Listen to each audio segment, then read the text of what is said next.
विनाश हो जाएगा। प्रेम किसने किया था पराई नारी से? प्रीत किसने लगाई थी? सुनो,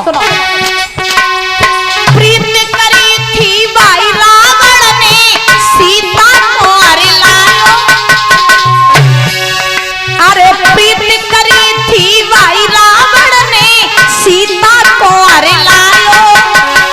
और अरे सोने की लंका राख में मिल गई तल को नाश करायो।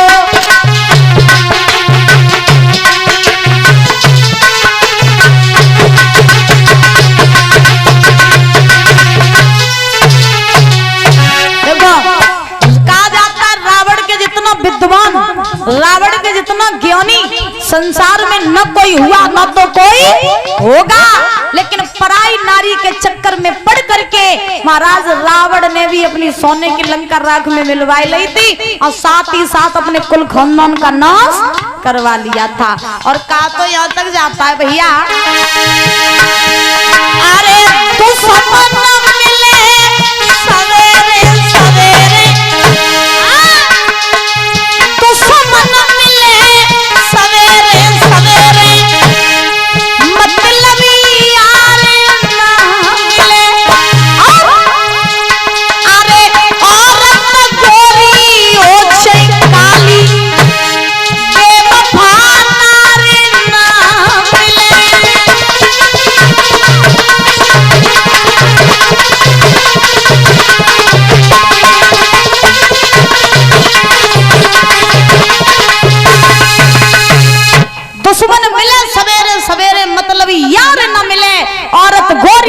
काली बेवफा न मिले।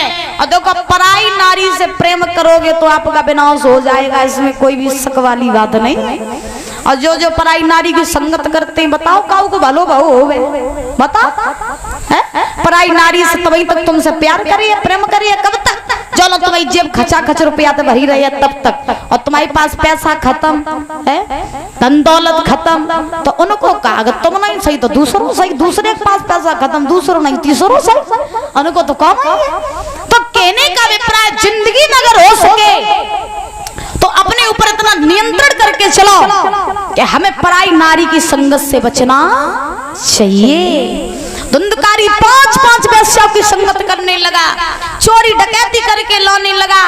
एक बार वैश्यों ने सोचा बेना बहुत बड़ा पापी है, जने अपनी मैया को मारो, जने बाबा को मारो, जो अपने अम्मा दद्दा को ना बहु हमाओ तुम कहा वैसे है ना।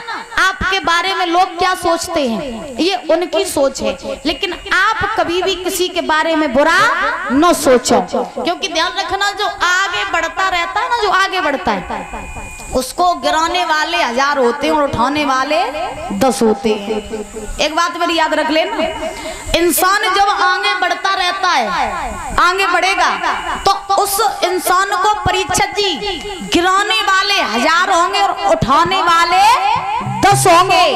तो और एक बात याद रखना, जो व्यक्ति सहनशील होता है, जो व्यक्ति का आचरण अच्छा होता है, जो किसी से मतलब नहीं रखता है, वो महाराज सीधा निकल जाता है और भौंकने वाले तो भौंकते ही रहते हैं। एक ही जिंदगी का महाराज रूल बनाओ, कौन सा? कि हमें अगर दुनिया में रहना है और हमें अगर आगे बढ़ना है तो हमें लोगों की बात को सुनना भी पड़ेगा, लोगों की बात को सहना भी पड़ेगा। और अगर तुम्हें अपना लक्ष्य प्राप्त करना है तो तुम्हें किसी की बात न सुन के आगे बढ़ना होगा। और अगर तुम संसार की बातों में आकर के तुम अपना लक्ष्य भूल गए तो ध्यान रखना तुम कभी भी आगे बढ़ नहीं पाओगे। और आज के लोग ये कहते हैं कि हम अगर ऐसा काम करेंगे तो दुनिया क्या सोचेगी, लोग क्या सोचेंगे। सुनो, यही लोग दुनिया वाले तुम्हारी बुराई करने वाले और यही तुम्हारी भलाई करने वाले हैं। तो इसलिए ये मत सोचो कि दुनिया हमारे बारे में क्या सोचेगी। हमारी जिंदगी है, हमें अपने हिसाब से जीनी है। हम क्यों दुनिया वालों के लिए सोचें, क्यों सोचें? क्योंकि ध्यान रखना, दुनिया वाले तुम्हारे सुख में आगे और दुख में पीछे। और आगे बढ़ने के लिए कभी कभी गूंगा, अंधा और बहरा बनना पड़ता है। हाँ, अगर तुमसे लोगों ने ये कह दिया भैया तुम पीछे आ जाओ, ये इस रास्ते पर ना जाओ, रास्ता बड़ा ही खतरनाक है। तो सुनो, अगर तुम वापस दुनिया वालों के कहने से लौट आओगे तो तुम कभी भी आगे नहीं बढ़ पाओगे। एक बार की हम आपको बात बताएं, बहुत सुंदर दृष्टांत है, ध्यान से सुन लेना। एक बार बुजुर्गों, एक मेढकों का झुंड था, मेढकों का। तो मेढकों का झुंड था तो बहुत से मेढक इकट्ठे महाराज बैठे हुए थे एक पहाड़ के नीचे बैठे थे, पहाड़ के पास में। अब वो मेढक आपस में सोच रहे हैं कि इस पहाड़ की चोटी पर कौन चढ़ेगा। मेढक जितने भी हैं वो सब सोच रहे हैं कि इस पहाड़ की चोटी पर कौन चढ़ेगा। तो कोई कहने लगा हम चढ़ेंगे, कोई कहने लगा हम चढ़ेंगे। तो सारे मेढक जो रहे तो सब एक साथ चढ़ने लगे उस पहाड़ पर। बड़े ध्यान से सुन लेना मेरी बात को और इस बात को समझना भी। तो मेढक जितने भी रहे वो सब पहाड़ पर चढ़ने लगे। अब पहाड़ था ऊंचा तो बहुत से मेढक महाराज नीचे गिर पड़े। और जब नीचे गिर पड़े उसमें एक मेढक रहे, एक मेढक वो महाराज चढ़ता जा रहा। अब नीचे वाले मेढकों ने देखा कि ये तो ऊपर चढ़ता ही जा रहा है। अब नीचे वाले मेढक उस चढ़ने वाले मेढक से कहने लगे भैया नीचे उतरिया, अगर तू चढ़ते चलोगे और गिरो नीचे तो तेरी हड्डी को सुरमा बन जाए, तो नीचे उतरिया। अब वो जो मेढक चढ़ रहा था वो ऊपर से देख रहा कि ये नीचे वाले मेढक हमसे कुछ कह रहे हैं। अब वो मेढक जो नीचे वाले थे वो क्या कह रहे थे उससे, भैया तू नीचे उतरिया। अब वो जो चढ़ रहा था वो ये सोच रहा था कि नीचे वाले मेढक जका भैया तू चढ़ जा। हाँ, अब वो मेढक जो था वो चढ़ता जा रहा। नीचे वाले कह रहे कि तू नीचे उतरा, नीचे आ जा, लेकिन वो सुन नहीं रहा था। चढ़ता गया। चढ़ते वो पहाड़ की सबसे ऊंची चोटी पर पहुंच गया। और जब वो सबसे ऊंची चोटी पर पहुंचा तो वो क्यों पहुंच गया, क्योंकि वो मेढक कानों से बहरा था इसलिए वो ऊपर चढ़ गया। और अगर वो कानों से बहरा न होता और जो नीचे वाले कह रहे थे तू नीचे उतरिया तू गिर जाएगा, तो महाराज वो नीचे उतरिया तो ऊपर न चढ़ पातो। इसीलिए कहा जाता है मेरी माँ कि दुनिया अगर संसार में आगे बढ़ना है, ये बात मेरी सब लोग सुन लेना जितने लोग बैठे हैं, जिंदगी में आगे बढ़ना है, हाई लेवल तक पहुंचना है तो आपको किसी की बात को नहीं सुनना है, किसी बातों की ध्यान नहीं देना है। आपको अंधा भी बनना है, गूंगा भी बनना है और बहरा भी बनना है, तभी आप आगे बढ़ पाओगे। और दुनिया की बातें सुनते रहे हो तो दुनिया महाराज तुम्हें मुंह पे भलाई और पीठ पीछे बुराई करती है। बोलिए गोविंद भगवान की। तो दुनिया की बातों में नहीं आना चाहिए। अब युधिष्ठिर ने पितामह भीष्म से कहा बाबा अगर मेरे भैया दुर्योधन मेरे साथ बुरा करना चाहता है ये उसका कर्म है, लेकिन मैं जरूर जाऊंगा। पांचों पांडव चले, दुर्योधन की सभा में पहुंचे। दुर्योधन ने आसन लगाया, पांचों पांडवों को बैठाया।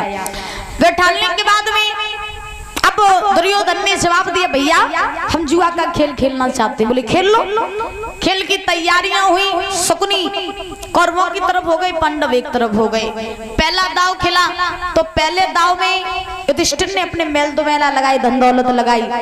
शकुनी ने कपट का पासा फेंका, फेंक करके महाराज धन दौलत छीन ली। दूसरे दाव की बारी आई, दूसरे दाव में युधिष्ठिर ने खुद को दाव पे लगाया। मामा शकुनी ने कपट का पासा फेंका, फेंक करके महाराज युधिष्ठिर को भी जीत लिया। फिर युधिष्ठिर ने अपने भाइयों को दाव पे लगाया। शकुनी ने कपट का पासा फेंका, चारों भाइयों को भी जीत लिया। पांचों पांडव दुर्योधन के दास बन गए। अब शकुनी ने दुर्योधन की इस तरफ इशारा किया, अब क्या कर रहे हो, लगी लग द्रौपदी को भी मांग लो। तो उसी समय दुर्योधन ने युधिष्ठिर से कहा भैया तुम दाव पे लग गए, तुम्हारे भाई लग गए, तुम्हारे मेल दुमेला धन दौलत सब लग गई, अब कुछ है? युधिष्ठिर बोले अब तो कुछ नहीं है। बोले अब तो सबसे कीमती चीज है तुम्हारे पास, क्या? द्रौपदी। भीम ने सुना कि दुर्योधन द्रौपदी की बात कर रहा है। भीम खड़े हुए बोले जहां खड़ा है भाई बैठ जा, अगर तूने तुम्हारा अपनी जुबान से द्रौपदी का नाम लिया तो मैं तेरी जुबान को खींच डालूंगा। जो तेरी मां समान भाभी है उस द्रौपदी को तू सभा बीच में बुलाएगा और बुला करके उसको तू दांव पे लगवाएगा, मार डालेगा हम तुझे अगर तूने तुम्हारा द्रौपदी का नाम लिया तो। दुर्योधन कहने लगे बैठ जाओ, ज्यादा न उछलो। क्यों? क्योंकि अब तुम्हारा कोई अधिकार नहीं है जो तुम हमसे बोल पाओ। बैठ जाओ चुपचाप। युधिष्ठिर ने भीम को बैठा ला। अब युधिष्ठिर ने द्रौपदी को भी दांव पे लगाया तो द्रौपदी को भी हार गए। उसी समय आज दुर्योधन ने दुशासन को बुलाया, जवाब दिया, सुनो भैया देरी न करो, चले जाओ और जा करके द्रौपदी को खींच करके सभा बीच में ले आओ। पल पल होती अबेर करो मत देर महल पहुंचइयो और के सब पकड़ के खींच द्रौपदी सभा बीच में लियो।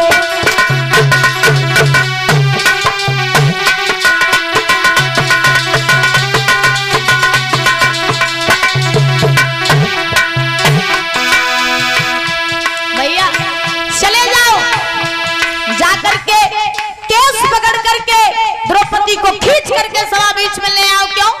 क्योंकि वो समय आ गया जब द्रौपदी से हम अपने अपमान का बदला लेंगे। कोई पल पल होती अबेर करो मत देर महल पहुंचइयो, महल पहुंचइयो बेटा और के सब पकड़ के खींच द्रौपदी सभा बीच में लियो। क्यों? मुस्कई अंध के अंध फंसे मो फंदन बिलम लगइयो और नंगी करके